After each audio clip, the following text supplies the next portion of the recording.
One day in our life mga langga sa bukid, nagkasinabot mi nga mamutong or mga maw. Unya ka na bitaw na mo sponsor dayon og mga panghalo no like biskwit, gatas ingin ana. Aw abtik kay ning nakabaluyit, isti nakabayulit og kalo nga mosaka sa lubi. Luoy pagid kaayo kay pagsaka niya sa lubi wa siya kabantay nga naay lapinig. Matik ituhi og lapinig ang iyang naong. Kinaluyan gyud. Pero okay na kaayo kay wa man pud mubag ang iyang pinaakan kay wa makadot siyang la. Charot. Og sa dihang gipamuak na dayon ni kuya ang mga butong, kami po mga babaye, kami dayon ang nanglukad. Tulo ka na ng among gibutangan kay wala mi dako nga sudlanan. Magtinabang ngay jud ta day, di pwede mong tan-aw ra day kay aron dali ta mahumanday kay daghan kayo ang mga butong day. Di pwede isaray mulukad.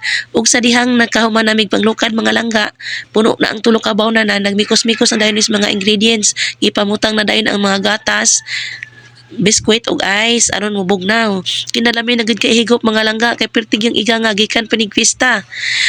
Og sa dihang nahuman nagmikos-mikos mga langga, nangaon nami nanuor po dayon ni mga ulitaw dito sa pikas kay nakairing sila nga naay butong diri. Og si ate naguyog-uyog na sa iyang baso kay lami kuno kaayo ang butong. Mudugang pa daw siya. Way problema, daghan pa kayo ate. Di apoy duha ka mga dalaga diri nga nagpa-cute-cute og taon. Pag siguro mong kaon mga langga kay daghan pa kaayo, naula pa gyud siya. Og si mamay nauwahi na. Pastilan may nganong karon pa man kaniduol may pero okay ra kay daghan pa kayong butong may. Pili lang ka dihas tulo ka nanan may galibog na inon siya asa siya makuha. Charot. Nakatawa inon si ate nimo may. Og kanidang tulong nga naglingkod sa kilid mga langga sa Bermuda, human na sila kaon, busog na sila. Og kani pong laki nga nakahukas nga ni Dool, busog na po na siya kay mo na naguna-unang kaon. Charot.